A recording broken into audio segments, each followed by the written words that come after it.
Hello friends, स्वागत है आप सभी का हमारे यूट्यूब चैनल पर। आशा करते हैं आप सभी स्वस्थ होंगे। आज हम कक्षा 5 की प्रकृति की जो कार्य पुस्तिका है उसका पाठ 17 आपको कराएंगे। पाठ का नाम है विश्व में भारत।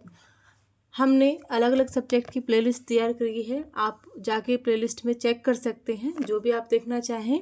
बाकी वीडियो को लाइक कीजिएगा, चैनल को सब्सक्राइब कीजिएगा, अपने दोस्तों के साथ ज़्यादा से ज़्यादा शेयर कीजिएगा। शुरुआत करते हैं। पहला क्वेश्चन है, पृथ्वी के लघु प्रतिरूप को क्या कहते हैं? उत्तर हो जाएगा, पृथ्वी के लघु प्रतिरूप को ग्लोब कहते हैं। ग्लोब से हम दूसरा जो प्रश्न है, ग्लोब से हमें क्या क्या जानकारी प्राप्त होती है? लिखिए, ये यहाँ पे एक ग्लोब दिया गया है आपको, और ग्लोब आपको ज़्यादातर देखने को मिल जाएगा अपने स्कूलों में, सरकारी दफ्तरों में, हर जगह पे ग्लोब रखे होते हैं। ग्लोब से हमें महासागरों, महाद्वीपों, ध्रुवों, अक्षांश रेखाएं एवं देशांतर रेखाएं आदि की जानकारी प्राप्त होती है। अब देखिए तीसरा प्रश्न, नीचे दिए गए ग्लोब में भूमध्य रेखा, कर्क रेखा एवं मकर रेखा को अंकित कीजिए। यहाँ पे एक ग्लोब दिया गया है, ये देखिए यहाँ पे ये इस ग्लोब का उत्तरी ध्रुव है और ये इस ग्लोब का दक्षिणी ध्रुव है। तो यहाँ पे आएगा 23.5 डिग्री नॉर्थ। 23.5 डिग्री नॉर्थ जो है वो कर्क रेखा है, 0 डिग्री जो है वो भूमध्य रेखा है, और जो 23.5 डिग्री साउथ है वो मकर रेखा है। ये देखिए यहाँ पे इस हिसाब से हम दिशा देखेंगे, उत्तर, दक्षिण, पूरब, पश्चिम। तो आपको समझ आ गया होगा। एक बार दोबारा से देख लेते हैं। उत्तरी ध्रुव, दक्षिणी ध्रुव, जो 23.5 डिग्री नॉर्थ है वो कर्क रेखा है, 0 डिग्री भूमध्य रेखा है, और 23.5 डिग्री साउथ मकर रेखा है। चौथा प्रश्न है, हमारी पृथ्वी पर कितना प्रतिशत स्थल है? तो हमारी पृथ्वी पर 29% स्थल है। पांचवा प्रश्न है, पृथ्वी पर महाद्वीपों एवं महासागरों की संख्या क्रमशः है। महाद्वीपों की संख्या है 7 और महासागरों की संख्या है 5। महाद्वीपों की संख्या कितनी है? 7 और महासागरों की संख्या है 5। अब देखिए, रिक्त स्थानों की पूर्ति कीजिए। पहला जो क है, उत्तरी ध्रुव की दक्षिण दिशा में भूमध्य रेखा है। जो खाली स्थान है उसमें क्या आ जाएगा? दक्षिण। ख, दक्षिणी ध्रुव की उत्तर दिशा में भूमध्य रेखा है। दक्षिणी ध्रुव की उत्तर दिशा में भूमध्य रेखा है। ग, भारत के मध्य से कर्क रेखा गुजरती है। अब देखिए दूसरा प्रश्न, मनोज के चाचा अमेरिका में काम करते हैं। जब भी वहाँ दिन में अपने चाचा से बात करता है तो उसके चाचा बताते हैं कि अमेरिका में इस समय अभी रात है। वह सोचने लगता है कि ऐसा क्यों होता होगा। फिर उसके चाचा ने बताया कि पृथ्वी पर एक ही समय में अलग अलग जगह पर दिन या रात क्यों होते हैं। तब जाकर मनोज की जिज्ञासा शांत हुई। मनोज के चाचा ने उसे क्या बताया होगा? आप सोचकर बता सकते हैं कि मनोज के चाचा ने उसे क्या बताया होगा। पृथ्वी के अपने अक्ष पर घूर्णन करने के कारण दिन और रात होते हैं। जो पृथ्वी, मान लीजिए पृथ्वी का अक्ष है और पृथ्वी इस पे क्या है, ऐसे पृथ्वी क्या है, जो है पृथ्वी तिरछी है, ये पृथ्वी है, ये ऐसे घूर्णन करेगी अपने अक्ष पर, ऐसे घूर्णन करेगी पृथ्वी अपने अक्ष पर। तो पृथ्वी के अपने अक्ष पर घूर्णन करने के कारण दिन और रात होते हैं। घूर्णन के समय सूरज के सामने वाले भाग में दिन होगा और विपरीत वाले भाग में रात होगी। मान लीजिए ये है, इधर अभी पृथ्वी जो है इस वाले भाग के सामने सूरज आ रहा है तो इस वाले भाग पे क्या होगा? दिन होगा। अगर इधर है तो सूरज इधर है तो इधर क्या होगा? रात होगी। अब देखिए तीसरा प्रश्न, नेहा अपनी सहेली से बात कर रही थी कि उत्तरी और दक्षिणी गोलार्ध में मौसम अलग अलग होता है। जैसे कि भारत में जब गर्मी रहती है तब ऑस्ट्रेलिया में ठंड का मौसम होता है। ऐसा क्यों होता होगा, बताइए। पृथ्वी अपनी धुरी पर 23.5 डिग्री झुकी हुई है। इसके अलावा सूर्य से अलग अलग दूरी भी होती है। अब देखिए चौथा प्रश्न, ग्लोब और मानचित्र की तुलना करके बताइए कि वे एक दूसरे से कैसे अलग हैं और उनमें क्या समानताएं हैं। देखिए पहले बात करते हैं ग्लोब की। ग्लोब पृथ्वी का एक लघु प्रतिरूप है और जो मानचित्र है, मानचित्र पृथ्वी के किसी भी एक हिस्से या पूरे को प्रदर्शित करता है। बाकी ये क्या है, दोनों ग्लोब और मानचित्र दोनों क्या है, पृथ्वी के बारे में या पृथ्वी के किसी हिस्से के बारे में संपूर्ण जानकारी आपको प्रदान कर सकते हैं। अब देखिए पहला प्रश्न है, विश्व मानचित्र के आधार पर सभी महाद्वीपों के नाम लिखिए जिन्हें आप जानते हैं। ये देखिए, उत्तरी अमेरिका महाद्वीप हो जाएगा, यूरोप, एशिया, अफ्रीका, दक्षिणी अमेरिका, ऑस्ट्रेलिया, अंटार्कटिका। आपको नाम लिखने हैं। एशिया, पहला महाद्वीप एशिया, दूसरा अफ्रीका, तीसरा यूरोप, चौथा उत्तरी अमेरिका, पांचवा दक्षिणी अमेरिका, छठा ऑस्ट्रेलिया, सातवां अंटार्कटिका। अब देखिए, निम्नलिखित प्रश्नों के सही विकल्प पर सही निशान लगाइए। हमारे देश भारत किस महाद्वीप में स्थित है? हमारा देश भारत जो है वो एशिया महाद्वीप में स्थित है, एशिया महाद्वीप में स्थित है। निम्न में से सबसे बड़ा महाद्वीप कौन सा है? आपको 4 ऑप्शन दिए गए हैं, ऑस्ट्रेलिया, यूरोप, दक्षिण अमेरिका, एशिया। तो सबसे बड़ा महाद्वीप कौन सा हो जाएगा? एशिया। इनमें से सबसे छोटा महाद्वीप कौन सा है? ऑस्ट्रेलिया हो जाएगा। अब देखिए, सही कथन के आगे सही तथा गलत के कथन के आगे गलत का चिन्ह लगाइए। पहला जो प्रश्न है, क्या पहाड़ों की ऊंचाई पर्वतों से अधिक होती है? पहाड़ों की ऊंचाई पर्वतों से कम होती है, तो ये गलत हो जाएगा। एशिया में विश्व की 59% जनसंख्या निवास करती है, बात बिल्कुल सही है। मैरियाना गर्त हिंद महासागर में स्थित है, यह भी बात गलत है। माउंट एवरेस्ट की ऊंचाई 5000 मीटर है, यह बात भी गलत है। कर्क रेखा भारत को विभाजित करती है, यह बात सही है। हिंदकुश पर्वत श्रेणी भारत में स्थित है, यह बात बिल्कुल गलत है। विश्व की कुछ प्रमुख पर्वत श्रेणियों के नाम लिखिए। देखिए, Himalaya, Kunlun, Hindu Kush, Karakoram, Atlas, Drakensberg, Ural, Alps, Andes, Rockies आदि कुछ विश्व की प्रमुख पर्वत श्रेणियां हैं। अब देखिए, यहाँ पे एक चट्टान दिखाई गई है, उसी के आधार पे प्रश्न पूछा गया है, दिया गया चित्र किसका है? दिया गया चित्र चट्टान का चित्र है। अब देखिए, 14 प्रश्न है, पठार का ऊपरी भाग कैसा होता है? पठार का ऊपरी भाग उबड़ खाबड़ होता है। 5वां प्रश्न देखिए, दिए गए मानचित्र में भारत के पठारी क्षेत्रों को दर्शाइए, उन पठारी क्षेत्रों के नाम लिखिए। देखिए, यहाँ पे ये हमने नंबर वाइज आपको दर्शा दिया गया है। ये पर्वतीय भाग है, ये मैदानी स्थल है, मरुस्थली भाग है, पठार। तो पठारी क्षेत्र है छोटा नागपुर का पठार, दक्कन का पठार, बुंदेलखंड का पठार। जो पठारी क्षेत्र हैं वो कौन कौन से हैं? छोटा नागपुर का पठार, दक्कन का पठार, बुंदेलखंड का पठार। भारत के प्रमुख मैदानी क्षेत्रों के नाम लिखिए। सिंधु गंगा का मैदान, गुजरात का तटीय मैदान, मालाबार का मैदान।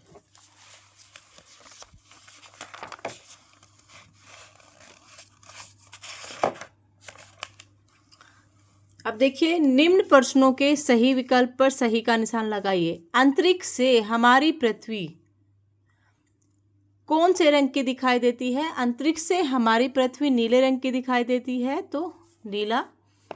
पृथ्वी पर कितना भाग महासागरों से ढका है? पृथ्वी का 2/3 भाग, 2/3 भाग महासागरों से ढका है। पृथ्वी पर अंटार्कटिका महाद्वीप कहाँ अवस्थित है? पृथ्वी पर अंटार्कटिका महाद्वीप दक्षिणी ध्रुव पर अवस्थित है। निम्नलिखित में से सबसे गहरा महासागर कौन सा है? प्रशांत महासागर। भारत के दक्षिण में कौन सा महासागर है? हिंद महासागर।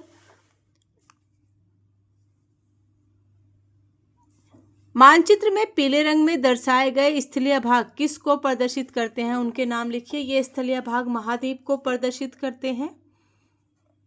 किसको प्रदर्शित करते हैं? महाद्वीप को प्रदर्शित करते हैं। उनके नाम इस प्रकार हैं, एशिया, यूरोप, अमेरिका, दक्षिण अमेरिका, ऑस्ट्रेलिया, उत्तरी अमेरिका। अब देखिए, नीचे दिए गए बॉक्स में विश्व की कुछ प्रमुख नदियों के नाम लिखिए। पर विश्व की प्रमुख नदियां हैं गंगा, सिंधु, सतलज, ब्रह्मपुत्र, यमुना, गोदावरी, इरावती, नील, अमेजन, टेम्स, वोल्गा आदि कुछ विश्व की प्रमुख नदियां हैं। अब देखिए, निम्न प्रश्नों के सही विकल्प पर सही का निशान लगाइए। विश्व की सबसे लंबी नदी है, विश्व की जो सबसे लंबी नदी है नील नदी है। भारत की सबसे लंबी नदी कौन सी है? गंगा नदी है। निम्न में से कौन सी नदी भारत में नहीं है? ये आपको 4 ऑप्शन दिए गए हैं, यमुना, ब्रह्मपुत्र, सतलज और नील। नील नदी भारत में नहीं है। भारत के शहर प्रयागराज में 3 नदियों के संगम को क्या कहते हैं? त्रिवेणी। कौन कौन सी नदियां बंगाल की खाड़ी में जाकर मिलती हैं? कौन कौन सी नदियां बंगाल की खाड़ी में जाकर मिलती हैं? महानदी, गोदावरी, गंगा, कृष्णा, ब्रह्मपुत्र, कावेरी आदि। कॉलम ए में दिए गए नदियों को कॉलम बी से दिए गए उनके देश से मिलाइए। नील नदी मिस्र में है, अमेजन नदी ब्राजील में है, मेकंग नदी चाइना में है, इरावती नदी भारत में है।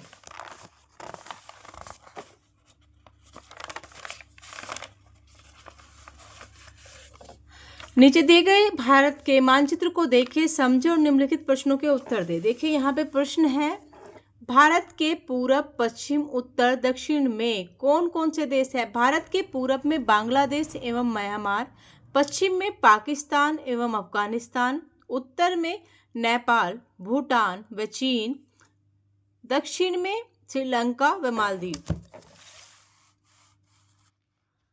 दूसरा प्रश्न है, भारत के किस दिशा में बंगाल की खाड़ी है? उत्तर हो जाएगा भारत के पूर्व दिशा में बंगाल की खाड़ी है। तीसरा प्रश्न है, भारत के किस दिशा में अरब सागर है? उत्तर हो जाएगा भारत के पश्चिम दिशा में अरब सागर है। अब देखिए चौथा, सही कथन के आगे सही तथा गलत कथन के आगे गलत का निशान लगाइए। भारत के दक्षिण में चीन है, गलत। भारत के दक्षिण में श्रीलंका और मालदीव है। अमेरिका भारत का पड़ोसी देश है, बिल्कुल गलत है। हिंद महासागर का नाम हमारे देश भारत के नाम पर रखा गया है, बात बिल्कुल सही है। भारत का दक्षिणी भाग 3 ओर से समुद्र से घिरा है, यह भी बात बिल्कुल सही है।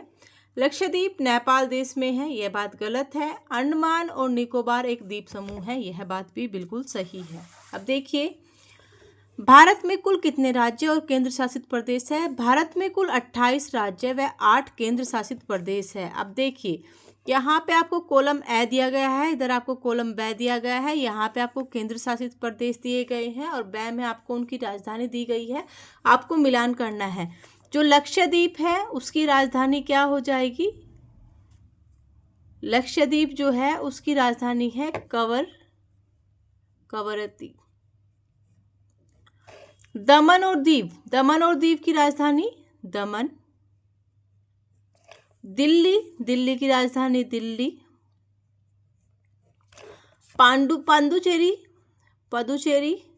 पदुचेरी की राजधानी पदुचेरी।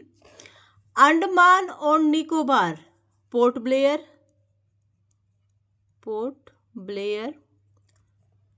दादर और नगर हवेली सिलवासा।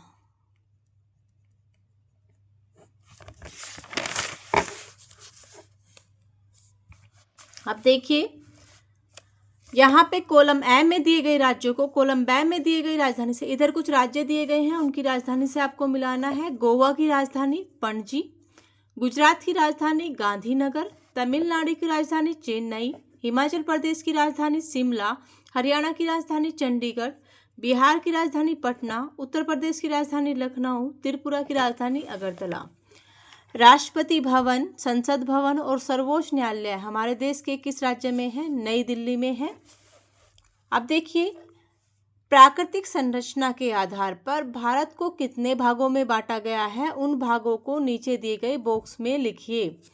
प्राकृतिक संरचना के आधार पर भारत को 5 भागों में बांटा गया है। कितने भागों में बांटा गया है? 5 भागों में बांटा गया है। पहला है उत्तर का पर्वतीय भाग, दूसरा है उत्तर का विशाल मैदान, उत्तर का पर्वतीय भाग, उत्तर का विशाल मैदान दूसरा है, तीसरा है थार का मरुस्थल, चौथा है दक्षिण का पठारी भाग, पांचवा है तटीय मैदान एवं द्वीप समूह। दोबारा से देख लेते हैं, 5 भागों में बांटा गया है। उत्तर का पर्वतीय भाग, दूसरा है उत्तर का विशाल मैदान, तीसरा है थार का मरुस्थल, चौथा है दक्षिण का पठारी भाग और पांचवा है तटीय मैदान एवं द्वीप समूह। अब देखिए, शिक्षिका की सहायता से भारत के मानचित्र पर हिमालय के श्रेणियों का अवलोकन कीजिए। हिमालय पर्वत पर कितनी श्रेणियों से मिलकर बनी है, उनके नाम लिखिए। हिमालय पर्वत 3 समांतर पर्वत श्रेणियों से मिलकर बना है।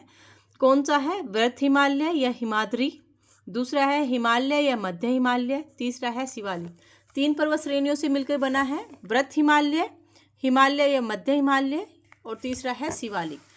सतपुड़ा पर्वतमाला भारत के किस जिले में है? सतपुड़ा पर्वतमाला गुजरात, मध्य प्रदेश, महाराष्ट्र, छत्तीसगढ़ और झारखंड में है।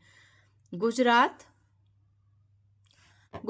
मध्य प्रदेश, महाराष्ट्र, छत्तीसगढ़ और झारखंड में है। अब देखिए, नीचे दिए गए भारत के प्राकृतिक भागों को मानचित्र में अंकित कीजिए। थार का मरुस्थल ये वाला भाग हो जाएगा आपका पूरा। दक्षिण का पठारी भाग आपका ये वाला भाग हो जाएगा।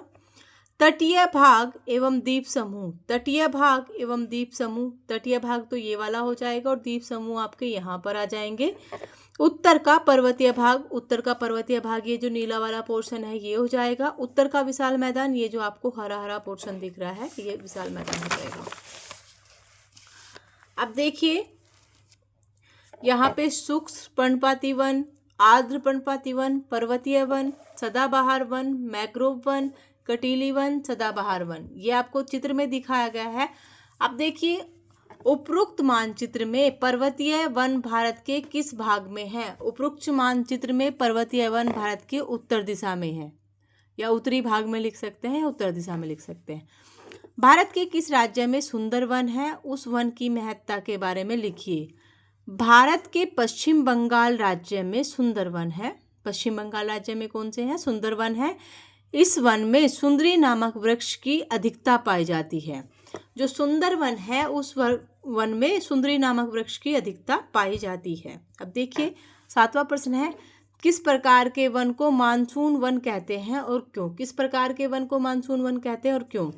पतझड़ या पर्णपाती वन को मानसून या मानसूनी वन कहते हैं। पतझड़ या पर्णपाती वन को मानसून या मानसूनी वन कहते हैं क्योंकि ये वन वर्ष में एक बार शीतकाल के अंत में अपनी पत्तियों को गिरा देते हैं। ये वन शीतकाल में अपनी पत्तियों को गिरा देते हैं, उसके बाद जब बसंत आता है फिर दोबारा से इनकी पत्तियां आ जाती हैं।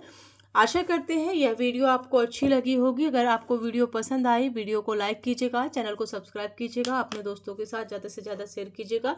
अगर आपका कोई डाउट है या आप वीडियो के बारे में बताना चाहते हैं, वीडियो कैसी लगी, तो आप कमेंट बॉक्स में हमें लिखकर भेज सकते हैं। धन्यवाद।